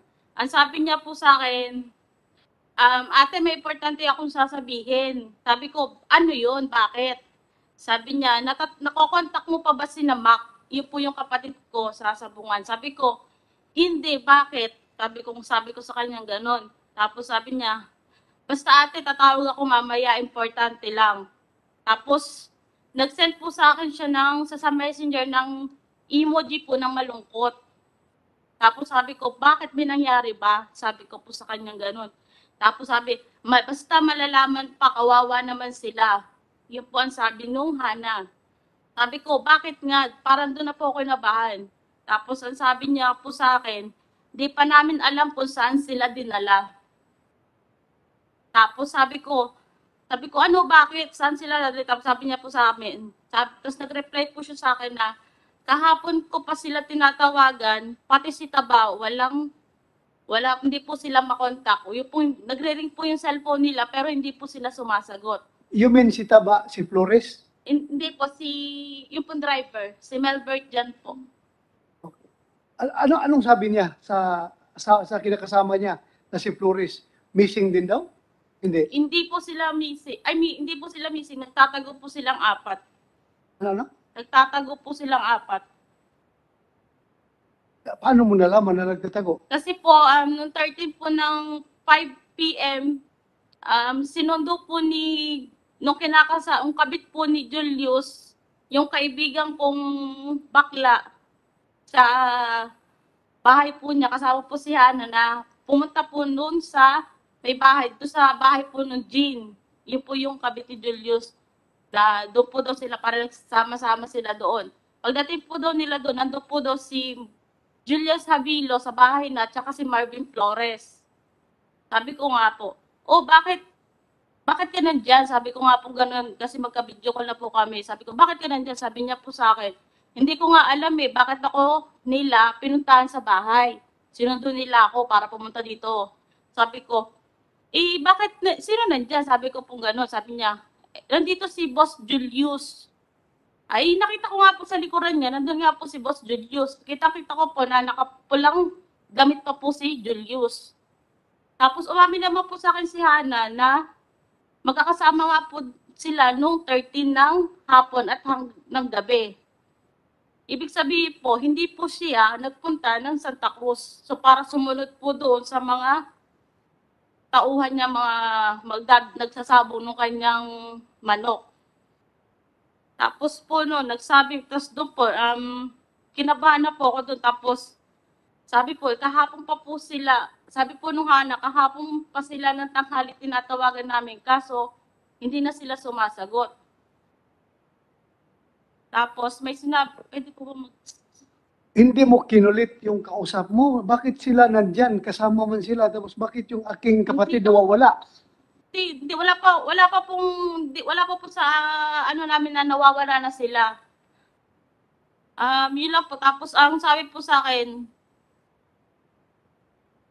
yun nga po na sana po may iba nga tinatawagan nga po sila, hindi na po daw sila sumasagot. Kaya sabi niya, sabi ko, oo nga, kausapin ko lang si Mac kahapon. Sabi ko, kausap ko lang kapatid ko kahapon ng umaga. Sabi ko, ganun po. Sabi niya, kaya nga, di ba inarkila lang yung van? Sabi ko, oo. Tapos ang sabi niya po, sabi ko, bakit? Sino may sabi? Sabi ko, yun nga po sabi niya na, hindi daw din nila alam kung saan daw dinala. Yung 4 po, si Mark Paul Fernandez po yung kapatid ko, si Magbanwa, tsaka po si Melbert, and tsaka po si Dizon. Sino nagsabi na hindi nila alam kung saan dinala? Sino? Ito pong hana na ano po ni Marvin Flores, kinakasama. Kinakasama ni Marvin Flores. Opo.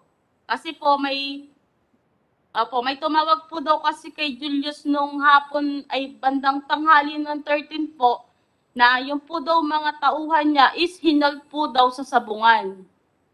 Mga tauhan ni Julius po. May Julius. tumawag po daw kay Boss Julius nila na yung po daw mga tauhan ni Julius sa sabungan na hold po daw. Na-hold sa sabungan. Opo. Sino nag-hold? Yung po daw, committee po ba yun? Committee?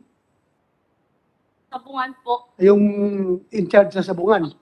Hinold po daw sila, yung pati sa gwardiya, hinold po daw, parang hindi po daw sila. So meaning si Julius hindi na-hold? Hindi kasama doon? Okay. Continue.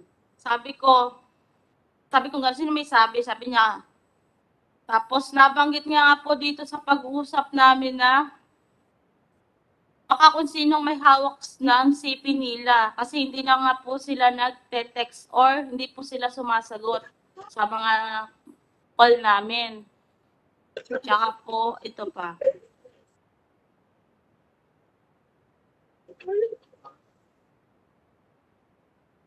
Yun nga po, Sa IDG, Bert, ate, kahapon pa sila. sandali ma'am ha, sandali. Yung mga sinasabi niya, nakuha ba niyo ito? Yes, sir. Yung mga about Flores, about yung driver, about yung lahat-lahat na sabi niya? Based dun sa ating Laguna chief, sir, ang hindi lang nila na kumpletong salaysari yung kay Mrs. Santos, yung pangalawang. Okay. Ano, sir. Pero the rest, sir, nakuna ng affidavit yan, sir. Please continue.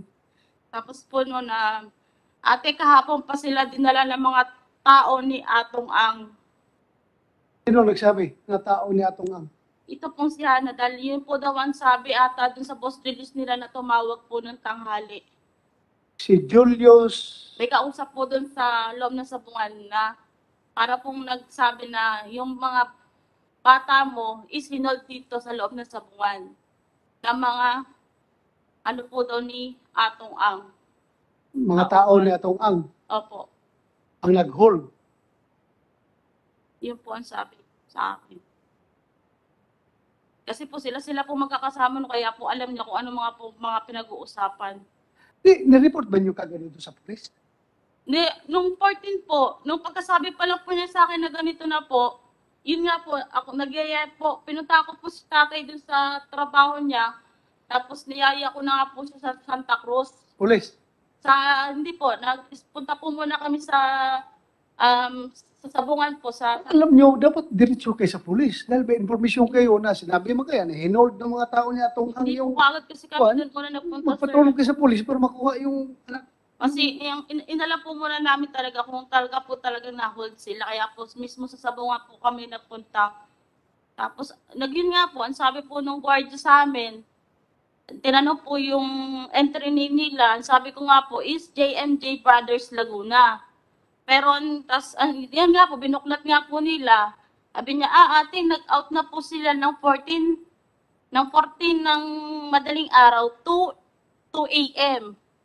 Yun po ang sabi sa amin. Sabi ko, pwede po ba makita yung, siguro naman meron po kayo dyang entry pass at saka out pass. Sabi niya po, meron naman po, kaya po, pinakita po sa amin. Sabi ko po, yun nga po, nakita ko po yung pangalan nilang 4 doon. Tapos, tinanong ko po, kasi po may 3 perma po yun eh. At pipirma ka po sa 3 yun. Sabi ko, para sa po itong, sino po mga po member na ito? Para saan po ito?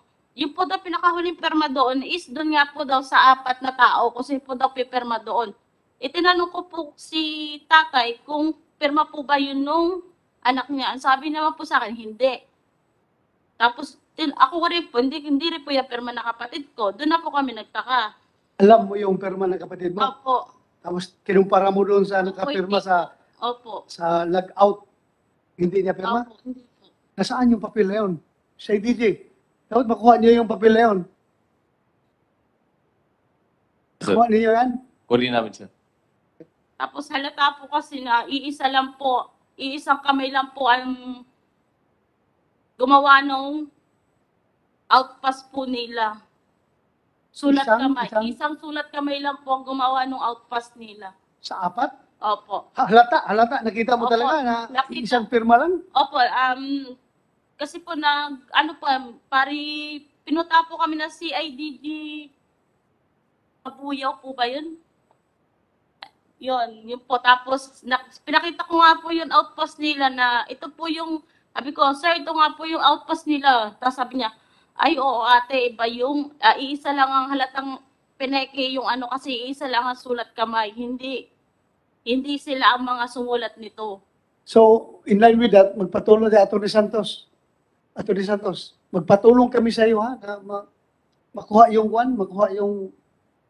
Mr. Chairman. Logbook, Mr. Chairman. Yes, Mr. Yes, sir. Yes, sir. CIDG Director, madali masolve ito Kaya masolve ito. Thank you. Please continue.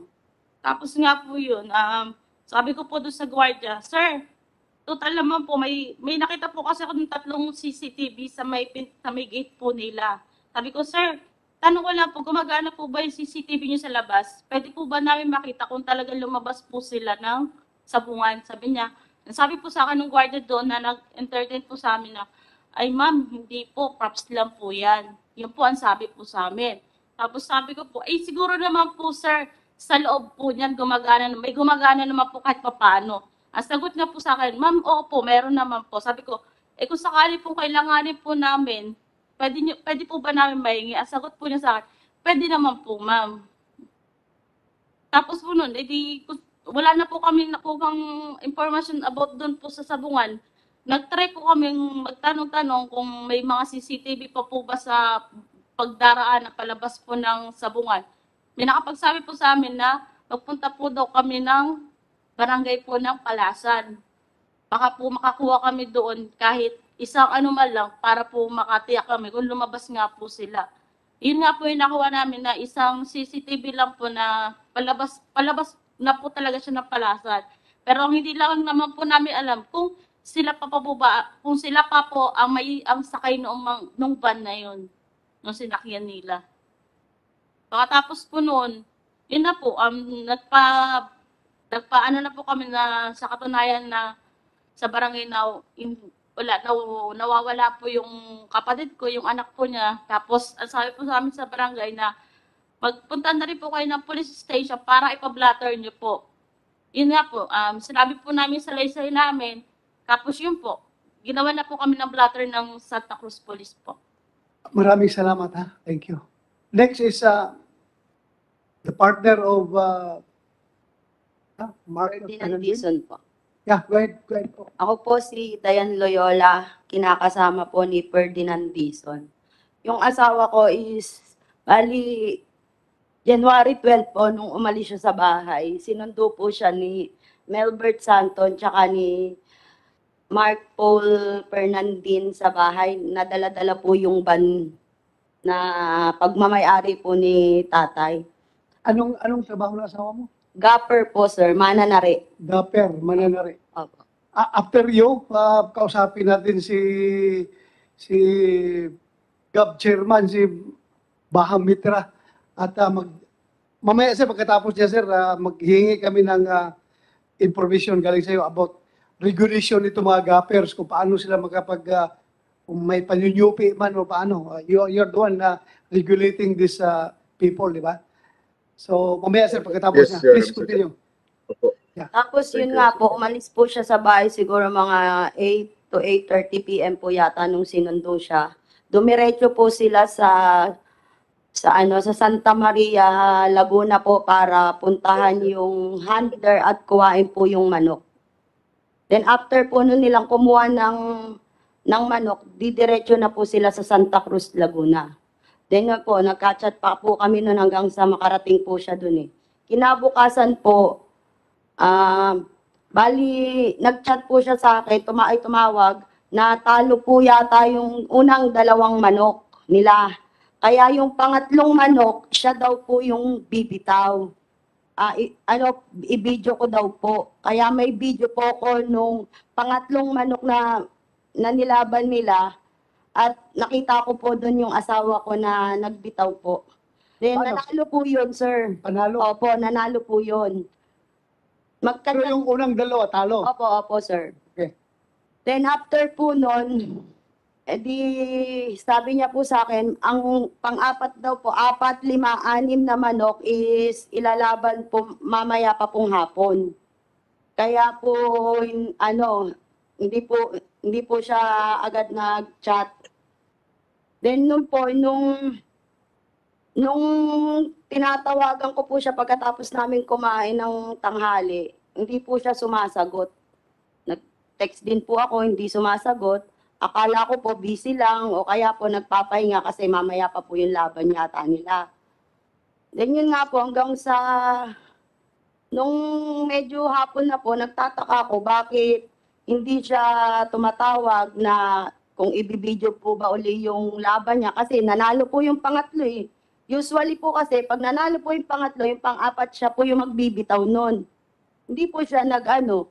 Tapos nung makita po namin yung laban, iba na po yung nagbitaw. Wala na po dun sa 4. Kaya sana po gusto ko rin po sanang humingi ng kopya nung video nung pang-4, pang-5 at pang-6 na laban po. Sana sir. Sa WPC po. Kasi yung pangatlo pong manok na bintaw ng asawa ko, doon ko po huli siyang nakita. The rest po nun, kala ko po may iba pa silang kasama bukod doon sa mga kasama niya. Kaya hindi ko po... Sino yung nagbitaw? Hindi mo kilala? Hindi ko po kilala eh. Akala ko yung 4, kilala mo yung 4. Nakikita ko na po pero hindi po personal na kilala. Oo, pero Opo. yung Kilala last ko na po. nagbitaw, hindi mo nakilala. Hindi ko po kilala. Akala ko po mga bagong tauhan ni Julius. Kaya hindi po ako hindi pa ako nag-isip ng masama. Na gano'n na nga po. Very material ito. Sa Edithia, hingi kayo ng video doon. Anong nangyari? Then after po no, natapos na po yung laban, wala pa rin pong text or call yung asawa ko. Nisip ko baka busy pa din po. Kaya binaliwala ko lang po yun. Pero medyo kabado na po ako noon. Kasi hindi naman po niya ginagawa yun sa tagal naming nagsasama eh. Ngayon lang po. Then kinabukas, tsaka nilocate ko pa po pala siya sa cellphone ko sa GPS na nandun pa po siya sa Santa Cruz, Laguna sa AA Cobra. Kaya kaya medyo panatag pa rin po ako na andun lang po siya. Hindi po siya naalis. Then kinabukasan po, paggising ko, wala pa rin pong chat, walang text. Nagtataka na po ako kung bakit wala pa rin siyang reply na dapat po pati nasa bahay na siya, nakauwi na sila. Nung nilocate ko po ulit yung cellphone niya, wala na po siya sa Santa Cruz. Nasa Muntinlupa na po. Doon na po ako kinabahan. Kasi wala naman po siyang dapat puntahan doon or gawin doon. Ano nalaman na sa Sa GPS po sir, sa location, naka-ano po yung email niya sa akin. Muntinlupa? Opo. Yung Find My Device po sir. Then yun po, doon po ako nagtaka. Pumunta po ako agad sa apartment ni Julius, doon sa, yun nga po, yung sa babae niya, sa Tanay, para tanungin po si Julius kung bakit wala pa po yung asawa ko. Pagpunta ko po doon, wala pong tao sa bahay, doon sa apartment. Then, nung tinanong ko po yung kapitbahay, ang sabi po sa akin, ay, umalis na kagabi, umalis sila. Sila magkakasama po ni Julius Sabilio, Hannah Bonan, Jean Alanid, at saka po si Marvin Flores. Yun po yung sabi nung kapitbahay po niya, nakatabi. Kaya umuwi na lang po uli ako sa bahay. Tapos nilolocate ko pa rin po siya noon. Inaano ko kasi tinatawagan ko po, nagre-ring lang, pero hindi po sinasagot yung tawag ko. Kaya ang sumunod ko pong step na ginawa is pumunta po ako dun sa bahay mismo nila Julius Sabilio, dun po sa asawa niya. Tinanong ko po kung alam po niya kung nasan yung asawa ko at asan din po si Julius. Ang sabi niya lang po sa akin, wala daw po siyang alam, hindi daw niya po alam at hindi daw po pa umuwi si Julius. Tapos sabi ko, sige te, kapag nakausap mo, sabihan mo ako kagad o inform mo ko kasi nag-aalala na ako kung anong kung bakit wala pa yung asawa ko. After po nun, nung bandang hapon po, pumunta po ako ng, gabi na po, pumunta po ako ng Tanay Police Station. Doon ko po nakilala yung si Tatay yung Santos at saka po yung kapatid ni Fernandine. Doon ko po nalaman na talaga po palang nawawala at na-hold na po yung mga tauhan ni Julius sa sabungan. Then after po nun, tinawagan ko po yung asawa mismo ni Julius para, kasi akala ko po magkakasama sila eh. So tinawagan ko po para inform na magpa-blatter din siya sa asawa niya. Pero hindi po siya nakipagtulungan sa amin. Hindi siya bumaba, hindi siya pumunta dun sa Tanay Police Station para makipag-coordinate po sa amin. Then after po noon, ang sabi nga po sa akin ni Ann, sa Santa Cruz daw po kami magpa-blatter. Kasi nung January 14 po ng umaga, nagpa-blatter na po sila sa Santa Cruz PNP. Then nung kinabukasan po, January 15, nagpa-blatter na rin po ako sa Santa Cruz, Laguna.